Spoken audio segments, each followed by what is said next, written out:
Assalamualaikum warahmatullahi wabarakatuh. Perkenalkan, nama saya Aisyah Dewi Febrianti dengan NIM 21062000003. Di sini saya akan menjelaskan tentang metodologi siklus hidup sistem. Yang akan dibahas pada materi ini yaitu yang pertama pengertian siklus hidup sistem, yang kedua tahap-tahap siklus hidup sistem, dan yang ketiga pengelola siklus hidup sistem. Yang pertama yaitu pengertian siklus hidup sistem. Pengertian. Metodologi adalah suatu cara yang disarankan untuk melakukan suatu hal. Pendekatan sistem adalah metodologi dasar untuk memecahkan masalah. Siklus hidup sistem atau System Life Cycle atau SLC adalah penerapan pendekatan sistem untuk pengembangan sistem atau subsistem informasi yang berbasis komputer. Karena tugas-tugas tersebut mengikuti suatu pola yang teratur dan dilakukan secara top-down, SLC sering disebut sebagai pendekatan air terjun atau water wall approach bagi pengembangan dan penggunaan sistem. Yang kedua, yaitu tahap-tahap siklus hidup sistem. Tahap-tahap siklus hidup sistem terdiri dari yang pertama tahap perencanaan atau planning, yang kedua tahap analisis atau analisis, yang ketiga tahap rancangan atau desain, yang keempat tahap penerapan atau implementation, dan yang terakhir tahap penggunaan atau use. Yang pertama yaitu tahap perencanaan atau planning. Langkah-langkah dalam tahap perencanaan yaitu yang pertama menyadari masalah, yang kedua mendefinisikan masalah, yang ketiga menentukan tujuan sistem, yang keempat mengidentifikasi kendala-kendala sistem, yang kelima membuat studi kelayakan, yang keenam mempersiapkan usulan penelitian sistem, yang ketujuh menyetujui atau menolak penelitian proyek, dan yang terakhir menetapkan mekanisme pengendalian. Keuntungan menggunakan tahap perencanaan. Yang pertama, menentukan lingkup sistem, yang kedua mengenali berbagai area permasalahan sistem, yang ketiga mengatur urutan tugas, dan yang terakhir memberikan dasar pengendalian. Yang kedua yaitu tahap analisis. Analisis sistem adalah penelitian atas sistem yang telah ada dengan tujuan untuk merancang sistem baru atau diperbarui.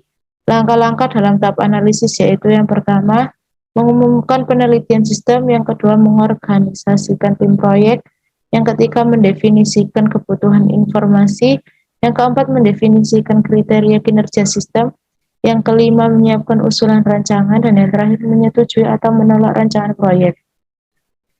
Yang selanjutnya yaitu tahap rancangan atau desain. Rancangan sistem adalah penentuan proses dan data yang diperlukan oleh sistem baru. Jika sistem itu berbasis komputer, rancangan dapat menyertakan spesifikasi jenis peralatan yang akan digunakan.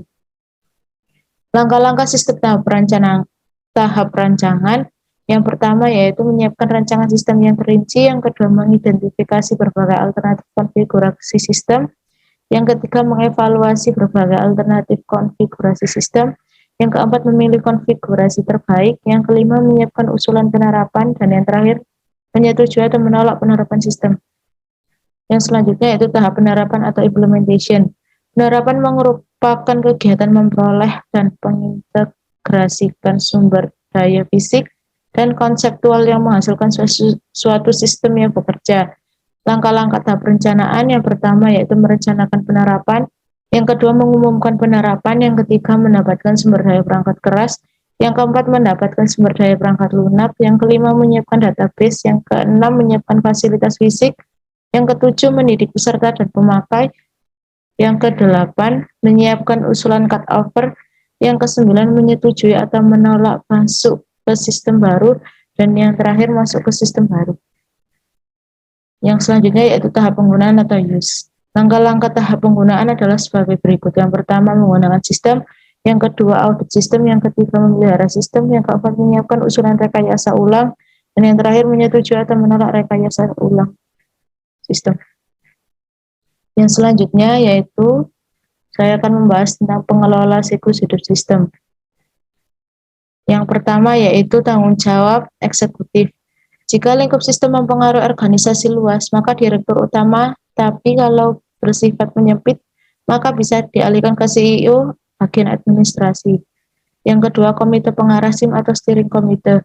Ada 3 fungsi yaitu, yang pertama menetapkan kebijakan, yang kedua menjadi pengendali keuangan, yang ketiga menyelesaikan pertentangan. Ada 2 keuntungan komite pengarah. Yang pertama, semakin besar kemungkinan komputer akan digunakan untuk mendukung pemakai di seluruh perusahaan. Yang kedua, semakin besar kemungkinan proyek-proyek komputer akan mempunyai perencanaan dan pengendalian yang baik. Yang ketiga, kepemimpinan proyek. Bertanggung jawab dan terlibat langsung dalam rincian pekerjaan mencakup semua orang yang ikut serta dalam pengembangan sistem. Sekian presentasi dari saya. Maaf apabila ada salah kata. Terima kasih. Wassalamualaikum warahmatullahi wabarakatuh.